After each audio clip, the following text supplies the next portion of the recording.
Selamat datang di channel kami, jangan lupa klik like dan subscribe, serta bagikan video ini.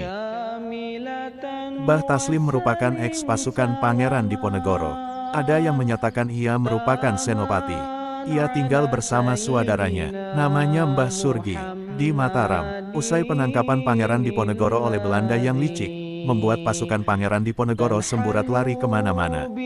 Termasuk Mbah Surgi, ia ikut lari ke Jawa Timur, meninggalkan Mbah Taslim seorang diri. Mbah Taslim kehilangan jejak Mbah Surgi. Tetapi Mbah Taslim bertekad ingin menemukan saudaranya itu. Ia juga ingin kelak meninggal di samping kakaknya itu. Mbah Taslim pun berkelana dari daerah satu ke daerah lain, hingga sampai di sebuah desa. Desa itu bernama Desa Sasap. Mbah Taslim memutuskan untuk mendirikan pondok di desa itu. Di depan pondok itu, Mbah Taslim membuat gelombang yang digunakan untuk wudhu. Selain untuk wudhu, air gelombang itu dipergunakan oleh Mbah Taslim untuk menyembuhkan orang-orang yang berkeluh kesah atas sakit yang dideritanya. Hingga masyhurlah namanya, selain sebagai tabib, juga seseorang yang memiliki daya linuweh.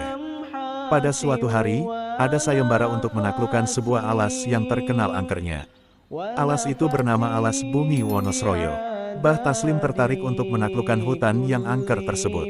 Dari isyarah yang ia terima, sebelum menaklukkan Bumi Wonosroyo, Mbah Taslim harus menaklukkan Bumi Wonosari yang terletak di sebelah timur Wonosroyo. Bersama santri-santrinya, Mbah Taslim berangkat ke hutan itu.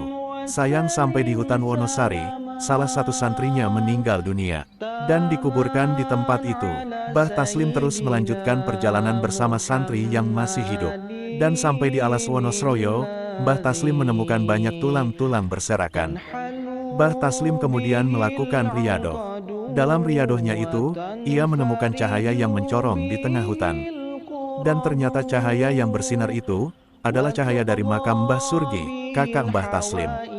Di tempat itulah kemudian Mbah Taslim mendirikan pondok.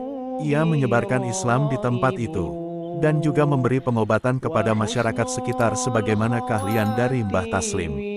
Keahlian Mbah Taslim dalam dunia ketabiban teruji saat dimintai mengobati putri seorang pejabat di Surabaya.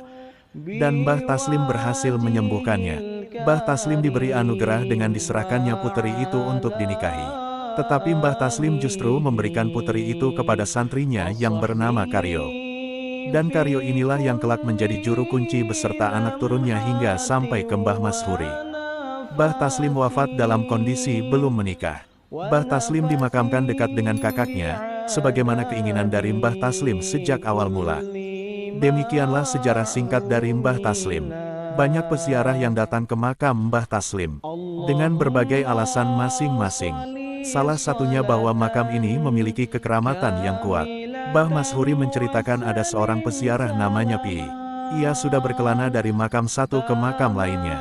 Sampai di makam Mbah Taslim, ia bermalam. Saat riyadoh di makam Mbah Taslim, ia lari tunggang langgang, sebab ia ditemui 3 macan. Yang satu berwarna kehitam-hitaman, satunya lagi berwarna putih, dan satu lagi berwarna doreng. Mbah Mashuri juga menceritakan kejadian yang ditemui oleh Pak Zainuri, orang Wonoayu Sidoarjo. Saat riyadoh di makam Mbah Taslim, ia menemui sebuah kejadian gaib. Mbah Surgi hadir di hadapan Pak Zainuri dengan jubah putihnya. Sontak kejadian itu membuat lari terbirit-birit Pak Zainuri, hingga sampai ke Pasar Delanggu.